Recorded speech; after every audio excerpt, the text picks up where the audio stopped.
Pierce missed one before. Anybody but Ray Allen right there. Allen 10 points in the fourth quarter, including the game-time three in the final seconds. 4 more points in the overtime. And that makes it a 2-point lead.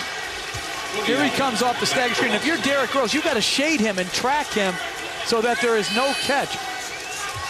Noah on the switch has no chance of keeping up with Ray Allen. And Allen, he wants the ball. He wants to go to the free throw line in these situations. Even some great free throw shooters sometimes shy away at the end. Not Ray Allen. It's a pair right there, and it's a 3-point game with 9 seconds remaining. In for defensive purposes. Inbound quick. Back out to Gordon. Gordon looking. Gordon for three.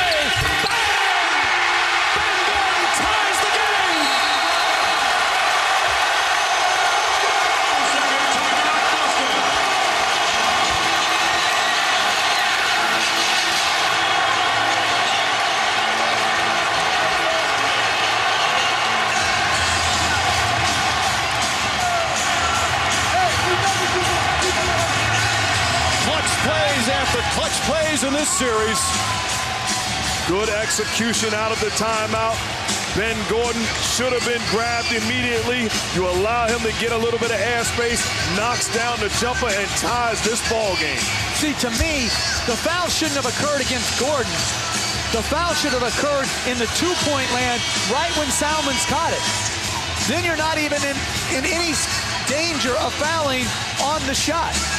That's a Phoenix Suns Mike D'Antoni action. Hit the post, flare for the inbounder. It works a lot in this league.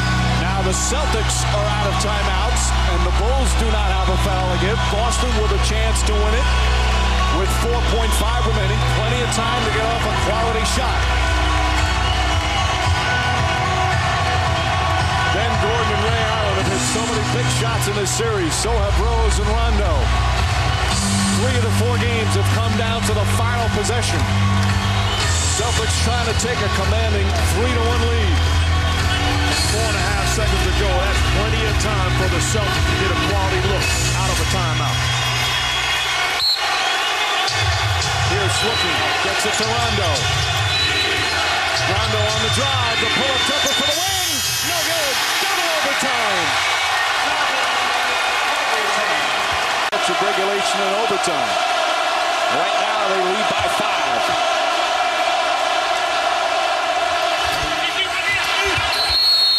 And Doc Rivers will call one of his final 2 timeouts.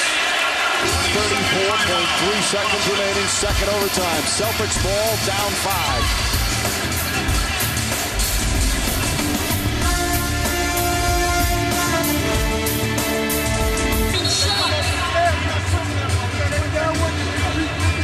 It's still only the first round, and the Boston Celtics and Chicago Bulls battling once again.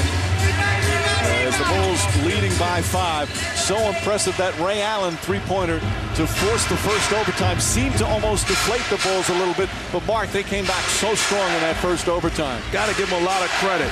Young team did not quit. They hung in there, and they find themselves in excellent position to close out this second overtime. Meanwhile, this one's still not over right now, although it's going to take some pretty big plays for the Celtics. Down by 5. Rondo to the basket, can't get it to go. Tip won't go. Pierce the rebound. Pierce back up, puts it in. And a foul. Big play right there, and a chance for a 3-point play as it's back to a 3-point margin. First team foul in overtime. So Pierce will go to the line. He's 7 of 8 from the line, 25 points. Thomas back for Chicago. It's an interesting dilemma for Doc Rivers. Make the free throw, 3.3 differential. Do you foul or do you let it play out? I would foul. I don't think the differential's enough. Especially in the fact that they could hit free throws and make it a 4-point game, even if Pierce hits this one. 2-point game, and now Vinny Del Negro will call a timeout. And I disagree with Coach. I would live with playing solid defense and secure the basketball, get a timeout, and try to get a look out of it. We'll see the unrestricted free agent this year. He keeps hitting shots like that. He's going to make himself a lot of money. He turned down a lot. He should have taken that. But this is interesting. They're going to match up back here. It'll be interesting to see, do the Celtics foul or play it out? Salmons trying to get free, knocked away by Pierce. And a whistle and a foul. And it's going to go against Paul Pierce. Boy, that looked very close to a steal. 34, that's Paul Pierce. Foul of Paul Pierce. So Pierce can't believe it. Penalty. He picks up his fourth. They're in the penalty. Doc Rivers doesn't agree.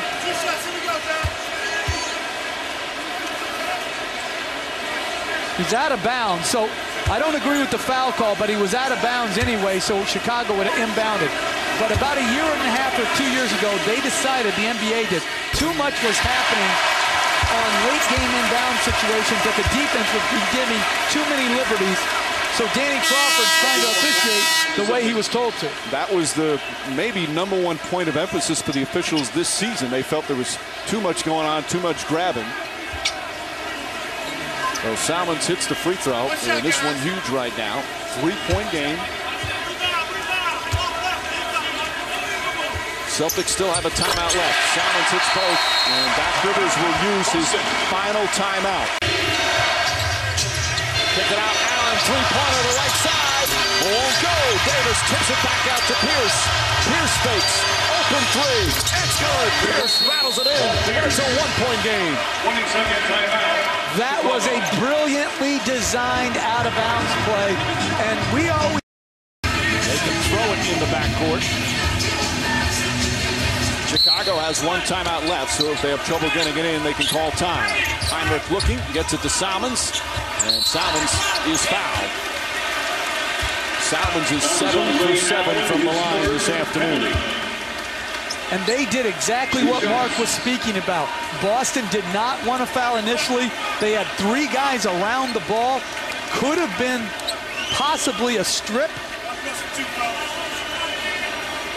So now Salmons with the free throws again. Boston does not have a timeout, so they've got to push it up the floor. And without a timeout, does that change your strategy?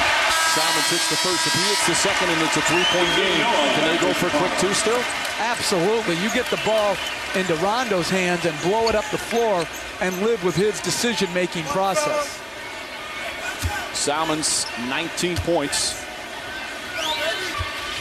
Clutch free throws from John Salmons. 3-point game. Celtics out of timeouts. Shot clock is off Rondo. Rondo's setting it up. Celtics now have to go for the 3-pointer. Pierce with Salmons on him. Pierce. Block. Gordon the rebound. That's it. The series is tied out in 2 games apiece.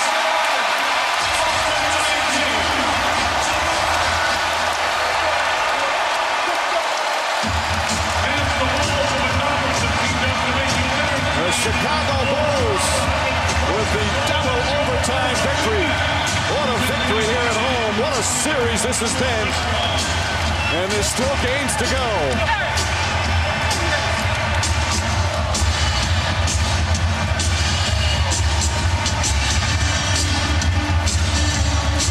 Obviously, they were going for the 3-pointer. Of trying to get the ball in the hands of Paul Pierce. If you're Rondo, at some point you have to make a decision to look to be aggressive. It wasn't defending him. You live with Rondo pulling up in that situation, but good defense by the Chicago Bulls, and Salmons contesting the shot, not fouling Paul Pierce. Very dangerous defensive play. A terrific one, but a dangerous one. As Pierce had it deflected.